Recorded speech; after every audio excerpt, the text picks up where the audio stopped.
नमस्कार दोस्तों, मैं वैभव अंशराज आपका स्वागत करता हूं तक्षशिला ट्यूटोरियल के ऑनलाइन चैनल पे। दोस्तों, हम लोग बात कर रहे थे क्लास 12 के फिजिक्स के चैप्टर नंबर 6 पर, जिसका नाम था विद्युत चुंबकीय प्रेरण। इसमें दोस्तों हम लोग लेक्चर 6.4 तक कंप्लीट कर चुके थे। आज हम लोग बात करेंगे लेक्चर 6.5 के बारे में। तो दोस्तों, आज के सेशन का पहला टॉपिक है अन्योन्य प्रेरण। देखिए दोस्तों, अन्योन्य प्रेरण का मतलब म्यूचुअल इंडक्शन क्या होता है। सबसे पहले तो ये जानेंगे, जो हमने प्रीवियस वाले लेक्चर में पढ़ा हुआ था स्वप्रेरण, बिल्कुल उसी के जैसा है, ठीक है। लेकिन अंतर थोड़ा सा इतना आ जाता है कि स्वप्रेरण में एक ही कुंडली होती है, उसी कुंडली में हम लोग धारा को परिवर्तित करते हैं और उसी कुंडली में प्रेरित धारा उत्पन्न हो जाती है। लेकिन दोस्तों, यहाँ थोड़ा सा चेंज हो रहा है। यहाँ पे हम लोग एक कुंडली की जगह पे दो कुंडली ले रहे हैं, ठीक है। आप देख पा रहे होंगे, ये पहली कुंडली है, ये दूसरी कुंडली है, ठीक। ओके, पहली कुंडली में मैंने सेल लगा रखी है, ठीक है, बैटरी लगा रखी है, कुंजी लगा रखी है और एक रियोस्टेट लगा रखा है। रियोस्टेट की सहायता से हम लोग धारा के मान को कम या ज्यादा कर सकते हैं, जैसा हम चाहेंगे, ठीक है। तो रियोस्टेट तो बहुत जरूरी है।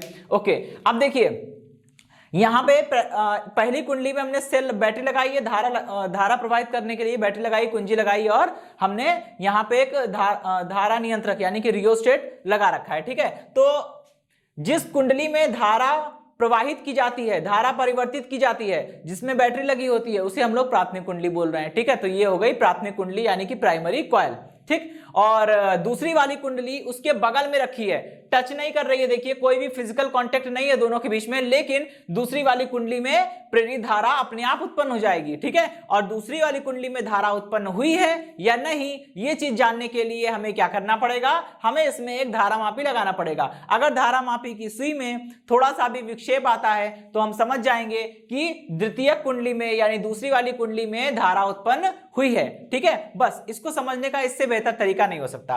तो मैंने यहां पे माना हुआ है प्राथमिक कुंडली में धारा है I1, कुंडली में फेरे हैं N1, दूसरी वाली कुंडली में फेरे हैं N2 और दूसरी कुंडली के प्रत्येक फेरे से गुजरने वाला फ्लक्स है Φ2, ठीक है। ओके, अब यहां पे हमको ये समझना है कि अन्योन्य प्रेरण कैसे काम करता है, ये होता क्या है। देखिए, यहां पे जब हम पहली वाली कुंडली में धारा के मान को परिवर्तित करेंगे, मतलब घटाएंगे या बढ़ाएंगे, सपोज करिए हमने धारा के मान को बढ़ाया, जब पहली वाली कुंडली में धारा के मान को बढ़ाएंगे तो पहली वाली कुंडली के कारण जो चुंबकीय क्षेत्र उत्पन्न हुआ था वो भी तो बढ़ जाएगा, ठीक है। क्योंकि पहली वाली कुंडली में धारा के मान को बढ़ाया तो पहली वाली कुंडली के कारण चुंबकीय क्षेत्र बढ़ गया। कैसे? बायो सेवर्ट के नियम में ऐसा बोला गया था, ठीक है। चलिए, जब B बढ़ेगा तो दोस्तों फाई बढ़ेगा, ठीक है। ये बिल्कुल वही वाला लॉजिक है जो मैंने स्वप्रेरण में आपको दिया था, ठीक है। जब I बढ़ेगा तो B बढ़ेगा, B बढ़ेगा तो फाई बढ़ेगा, और जब फाई बढ़ेगा तो मतलब फ्लक्स बढ़ रहा है। फ्लक्स बढ़े या फ्लक्स कम हो, मतलब फ्लक्स परिवर्तित तो हो रहा है ना। और तो पहली वाली कुंडली जो चुंबकीय क्षेत्र उत्पन्न कर रही है, जो चुंबकीय फ्लक्स उत्पन्न कर रही है, वही फ्लक्स तो दूसरी वाली कुंडली से गुजर रहा है। अगर पहली वाली कुंडली के द्वारा उत्पन्न चुंबकीय क्षेत्र का मान कम होगा या ज्यादा होगा तो दूसरी वाली कुंडली से गुजरने वाले फ्लक्स का मान भी कम या ज्यादा होगा। और जब दूसरी वाली कुंडली से गुजरने वाले फ्लक्स का मान कम या ज्यादा होगा तो दूसरी वाली कुंडली में भी एक प्रेरित धारा उत्पन्न होगी। और उसी प्रेरित धारा को हम मेजर करने के लिए, मापने के लिए हमने यहाँ पे एक धारा मापी लगाया हुआ है, ठीक है। इतनी बात तो समझ में आ गई होगी। अब हम लोग आगे बढ़ेंगे, ठीक। चलिए, तो यहाँ पे कुछ ऐसा ही हो रहा है। जब हम पहली वाली कुंडली में धारा के मान को बढ़ाते हैं तो पहली वाली कुंडली के कारण उत्पन्न चुंबकीय क्षेत्र बढ़ जाता है। जब चुंबकीय क्षेत्र बढ़ता है तो यह चुंबकीय क्षेत्र दूसरी वाली कुंडली से गुजरता है और दूसरी कुंडली में फ्लक्स का मान बढ़ जाता है। जब दूसरी कुंडली में फ्लक्स का मान बढ़ गया है, ठीक है, तो वहां पे प्रेरित धारा उत्पन्न हो जाएगी और प्रेरित धारा की दिशा इस प्रकार होगी कि वो फ्लक्स परिवर्तन का विरोध करेगी। और फ्लक्स परिवर्तन का विरोध करने के लिए उसके मतलब ये लेंज का नियम फॉलो करेगी और उसी के अकॉर्डिंग इसकी डायरेक्शन हमेशा चेंज होती रहेगी, ठीक है। जब फ्लक्स कम होगा तो इसकी डायरेक्शन ऐसी होगी कि फ्लक्स को बढ़ा सके, ठीक है। जब फ्लक्स बढ़ रहा होगा तो प्रेरित धारा की दिशा ऐसी होगी कि वो फ्लक्स को कम कर सके, ठीक है। चलिए, तो यहाँ पे ये है अन्योन्य प्रेरण का सिद्धांत, ठीक है। और आप जान लीजिए कि ट्रांसफार्मर हम लोग अगले वाले चैप्टर में पढ़ेंगे, चैप्टर नंबर 7 में पढ़ेंगे ट्रांसफार्मर, ठीक है। काफी इंपॉर्टेंट है। और ट्रांसफार्मर जो होता है वो इसी के सिद्धांत पर कार्य करता है, ठीक है। अन्योन्य प्रेरण के सिद्धांत पर ही कार्य करता है। उसमें भी यही होता है, दो कॉइल्स होती हैं, दोनों फिजिकली कनेक्ट नहीं होती हैं, लेकिन एक कॉइल में अगर आप करंट की वैल्यू को कम या ज्यादा करते हैं तो दूसरी वाली कॉइल में अपने आप वो इंड्यूस्ड करंट यानी प्रेरित धारा उत्पन्न हो जाती है। ठीक है, चलिए, और ट्रांसफार्मर के अलावा भी आप इलेक्ट्रॉनिक्स में जितने भी कपल्ड सर्किट पढ़ेंगे, ठीक है, तो कपल्ड सर्किट जो होते हैं वो ऐसे ही होते हैं, उनके बीच में कोई भी फिजिकल कांटेक्ट नहीं होता है। ठीक है, वो केवल इंडक्शन से कपल्ड होते हैं। ठीक है, इसलिए उसे बोलते हैं इंडक्टिवली कपल्ड सर्किट। ठीक, खैर उसकी बारे में हम लोग बात अभी नहीं करेंगे। तो देखिए यहां पे क्या हो रहा है, अन्योन्य प्रेरण को आप कैसे परिभाषित करेंगे कि विद्युत चुंबकत्व की वह घटना जिसमें किसी कुंडली में धारा के मान को परिवर्तित करने पर समीप स्थित अन्य कुंडली में प्रेरित धारा उत्पन्न हो जाती है, क्या कहलाती है, अन्योन्य प्रेरण कहलाती है। ठीक है, और अब देखिए ये तो हो गई अन्योन्य प्रेरण की परिभाषा। अब इसके लिए हमको एक नया टॉपिक पढ़ना पड़ेगा, एक छोटी सी डेफिनेशन जो कि उसी के साथ जुड़ी हुई है। जैसे स्वप्रेरण पढ़ने के बाद हमने स्वप्रेरण गुणांक अथवा स्वप्रेरकत्व जाना था, वैसे ही अब हम लोग क्या करेंगे, अन्योन्य प्रेरण के बारे में हम लोग पढ़ चुके हैं, अब हम लोग अन्योन्य प्रेरण गुणांक या अन्योन्य प्रेरकत्व के बारे में जानेंगे। अब देखिए दोस्तों, यहाँ पे हमको अगला टॉपिक पढ़ना है। ठीक है, और जैसे अन्योन्य प्रेरण की डेफिनेशन इंपॉर्टेंट है, वैसे ही अन्योन्य प्रेरण गुणांक या अन्योन्य प्रेरकत्व ये भी इंपॉर्टेंट है। ठीक है, ठीक, चलिए अब हम लोग उसको जानेंगे। तो सबसे पहले हम वही वाला कॉन्सेप्ट देंगे कि बायो-सेवर्ट का नियम कहता है कि अगर चालक में धारा, जितनी ज्यादा धारा प्रवाहित होगी, चालक उतना ही तीव्र चुंबकीय क्षेत्र उत्पन्न करेगा, जितनी ज्यादा धारा उतना ज्यादा चुंबकीय क्षेत्र। ठीक है, तो वही बात हो गई कि अगर हम धारा के मान को बढ़ाएंगे, अगर हम प्राथमिक कुंडली में धारा को हमने I1 माना है, अगर हम धारा को बढ़ाएंगे तो अगर प्राथमिक कुंडली में धारा का मान बढ़ाएंगे तो चुंबकीय क्षेत्र भी क्या होगा भैया, बढ़ जाएगा। और जब चुंबकीय क्षेत्र बढ़ेगा तो फ्लक्स भी बढ़ जाएगा, phi is equal to B into ए।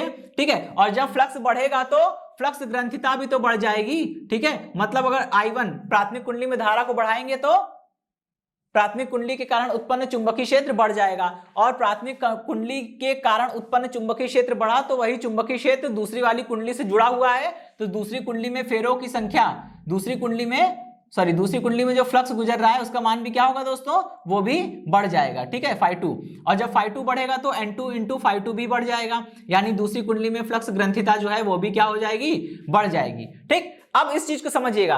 तो ये चीज आ गई, आप कह सकते हो I बढ़ा तो B1 बढ़ा, B1 बढ़ा तो phi2 बढ़ा, phi2 बढ़ा तो N2 इंटू phi2 बढ़ गया। इसका मतलब ये हुआ कि दूसरी कुंडली में, द्वितीय कुंडली में फ्लक्स ग्रंथिताओं की जो संख्या होती है N2 इंटू phi2, वो डायरेक्टली प्रोपोर्शनल होती है प्राथमिक कुंडली में धारा के। ठीक है, यानी N2 phi2 is directly proportional to I1। ठीक है, I1 मतलब I मतलब धारा, 1 मतलब पहली कुंडली में धारा। ठीक है, चलिए अब क्या होगा, यहां से हम बराबर का निशान हटाएंगे और एक अनुक्रमानुपाती का चिन्ह हटा के बराबर का चिन्ह लगाएंगे और एक नियतांक रखेंगे यहाँ पे। ठीक है, m इंटू I1। ठीक, चलिए अब ये हो गई क्वेश्चन नंबर 1। यहां से m की वैल्यू निकालिए, तो m इज इक्वल टू कितना हो जाएगा, N2 इंटू phi2 अपॉन में I1। ठीक है, चलिए अब यहां पे आप क्या करेंगे, यहां से एक डेफिनेशन, क्वेश्चन नंबर 1 इसको मान लेते हैं। ठीक है, यहां से एक डेफिनेशन निकालिए। क्या करेंगे, यदि I1 इज इक्वल टू कितना हो जाए, यदि I1 इज इक्वल टू हो जाए 1 एम्पियर। ठीक है, I1 मतलब पहली कुंडली में धारा, यदि पहली कुंडली में धारा 1 एम्पियर हो जाए तब क्या होगा, m is equal to N2 into phi2। ठीक है, बहुत ही इजी सी डेफिनेशन आपको मिल जाएगी। अब देखिए m क्या है, ये जो m निकल के आया है दोस्तों, इसी को तो हम लोग बोलते हैं अन्योन्य प्रेरण गुणांक। ठीक है दोस्तों, ये जो m निकल के आया है इसी को बोलते हैं हम लोग अन्योन्य प्रेरण गुणांक या अन्योन्य प्रेरक। ठीक है, चलिए तो अब यहां से m is equal to N2 into phi2 हम लोग क्या पढ़ सकते हैं, हम लोग ऐसा बोल सकते हैं कि दो कुंडलियों के मध्य अन्योन्य प्रेरण गुणांक दूसरी कुंडली की फ्लक्स ग्रंथिताओं की संख्या के बराबर होता है जब प्राथमिक कुंडली में धारा 1 एम्पियर हो। ठीक, एक बार इसे फिर समझेंगे, दो कुंडलियों के मध्य अन्योन्य प्रेरकत्व अथवा अन्योन्य प्रेरण गुणांक द्वितीय कुंडली में फ्लक्स ग्रंथिताओं की संख्या के बराबर होता है जबकि प्राथमिक कुंडली में प्रवाहित धारा का मान 1 एम्पियर हो। ठीक है, तो ये बात तो हो गई। ठीक, अब चलिए हम लोग चलेंगे अपनी सेकंड डेफिनेशन पे। जैसे हमने वहां स्वप्रेरण गुणांक की 2 डेफिनेशन निकाली थी, वैसे इसकी भी 2 डेफिनेशन हम निकालेंगे। ठीक है, समीकरण 1 से, समीकरण 1 को रिकॉल करिए। ठीक है, कितना हो जाएगा, N2 phi2 is equal to m into I1। ठीक है, अब क्या करेंगे, दोनों तरफ डिफरेंशिएशन करिए, d by dt of N2 into phi2। ठीक है, इज इक्वल टू यहां पे हो जाएगा d by dt of m into I1, ठीक है, माइनस साइन हमने लगा दिया। अब क्या होगा, अगला स्टेप क्या होगा, अब इसको इधर ले आते हैं, ठीक है। देखिए अच्छा, ये क्या है, N2 इंटू φ2 का डी बाई डी टी, मतलब N2 इंटू φ2 क्या है, कुल फ्लक्स। द्वितीय कुंडली में N2 फेरे हैं, ठीक है, द्वितीय कुंडली में N2 फेरे हैं, और द्वितीय कुंडली की एक फेरे से गुजरने वाला फ्लक्स कितना है, φ2। जब द्वितीय कुंडली के एक फेरे से φ2 फ्लक्स गुजर रहा है, तो N2 फेरों से कितना फ्लक्स गुजरेगा, N2 इंटू φ2, ठीक है। तो ये वही चीज है, और जब कुल फ्लक्स का परिवर्तन ले रहे हैं, डी बाई डी टी कर रहे हैं, तो क्या मिलेगा हमें, विद्युत वाहक बल मिल जाएगा। E इज इक्वल टू, ये पूरा E बन जाएगा, ठीक। ये हो गया माइनस, यहां से M बाहर निकाल लेंगे, कितना बनेगा, dI1 अपॉन dt। यहां से जरा M की वैल्यू निकालिए, कितना आएगा, M is equal to minus E divided by dI1 by dt, ठीक है। चलिए इतना हो गया। अच्छा, अब ये हो गई क्वेश्चन नंबर 2।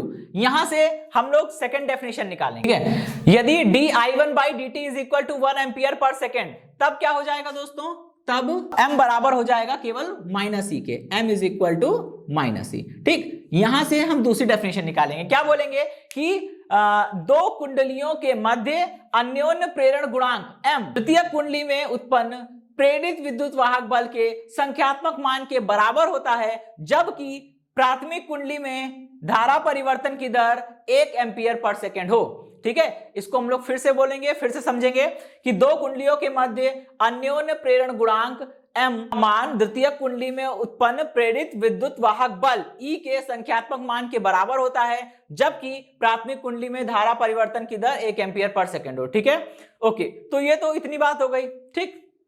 अच्छा, अब यहां पे बात आती है अन्योन्य प्रेरण गुणांक की परिभाषा हो गई, अब उसका मात्रक, विमा वगैरह, ठीक है। देखिए m का मात्रक निकालना है, तो क्या करेंगे, अभी हम समीकरण 2 से जो हमने लिखा था उसको लेकर आते हैं, ठीक है। समीकरण 2 से, समीकरण 2 को जरा रिकॉल करते हैं, कितना होगा, m is equal to minus E, ठीक है, divided by dI1 by dt, ठीक है। चलिए अब केवल E का मात्रक रखना है, di बाई dt का मात्रक रखना है, कैलकुलेट कर लेंगे, जो मिलेगा वो m का मात्रक होगा, ठीक है। चलिए, तो m इज इक्वल टू, ये हो गया E, मतलब विद्युत वाहक बल है, ठीक है, और विद्युत वाहक बल का एमकेएस मात्रक क्या होना चाहिए, वोल्ट, तो यहाँ पे E का मात्रक हो जाएगा वोल्ट, ठीक है, वोल्ट या वोल्ट्स। चलिए, और यहाँ देखिए di बाई dt, di मतलब धारा परिवर्तन, अपॉन में dt लिखा है, मतलब di बाई dt, ये हो जाएगा di का मात्रक हो जाएगा एम्पियर, और उसका हो जाएगा सेकेंड, ठीक है। चलिए इसको हम लोग थोड़ा सॉल्व कर लेते हैं, तो ये हो जाएगा m का मात्रक, एक्चुअल में ये m का मात्रक है, ठीक है, यहाँ पे लिख दे रहा हूं मैं m का मात्रक, ठीक। कितना आ जाएगा, ये हो जाएगा वोल्ट अपॉन एम्पियर, ठीक है, volt upon ampere into second. और कल हम लोग ने किया था वोल्ट अपॉन एम्पियर मिलके क्या बन जाएगा, वोल्ट अपॉन एम्पियर मिलके बन जाएगा ओम, ठीक है। ओम्स लॉ में हमने पढ़ा था, क्योंकि V upon I is equal to R होता है, तो V का मात्रक वोल्ट अपॉन I का मात्रक ampere, volt upon ampere is equal to ohm, ठीक है। तो ये बन जाएगा, ये पूरा बन गया ओम, ठीक है। चलिए अब हम बात करेंगे M की विमा, M की विमा।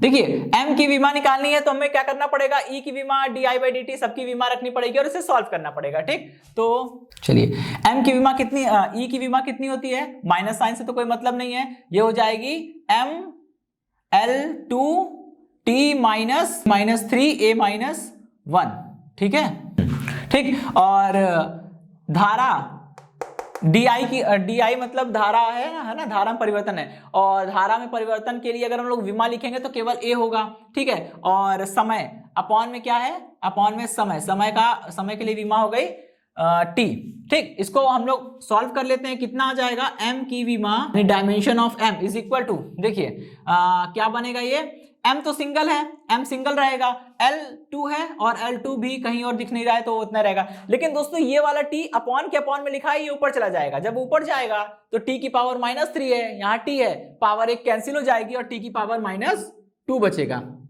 और देखिए ये अपॉन में है A, ऊपर जाएगा A की पावर माइनस 1, A की पावर माइनस 1 पहले से है, उसको मिला के A की पावर माइनस 2 हो जाएगा, ठीक है, A की पावर माइनस 2, ठीक। तो ये तो हो गया M की विमा, ठीक। चलिए, तो M का मात्रक हो गया, M की विमा हो गई, और अब हम लोग जानते हैं कि एक मात्रक तो हमने ये निकाला हुआ है, और एक मात्रक इसका और होता है, ठीक है, जो अभी हमने पढ़ा है, ठीक, वो हेनरी होता है। तो हम जानते हैं कि इसका एक मात्रक हेनरी का है या ओम इंटू सेकेंड का है, बात एक ही होती है, क्योंकि 1 हेनरी को हम लोग सिंपली एच से भी लिख सकते हैं, 1 henry is equal to 1 ohm into second. ठीक है, तो इस चीज का हम लोग विशेष ध्यान रखेंगे। ओके दोस्तों, तो इसी के साथ ये सेशन समाप्त होता है। इस सेशन से जुड़े नोट्स प्राप्त करने के लिए डिस्क्रिप्शन में दिए गए लिंक पर जाके क्लिक कीजिए। ओके दोस्तों, आज के सेशन में इतना ही, मिलता हूं नेक्स्ट सेशन में। धन्यवाद।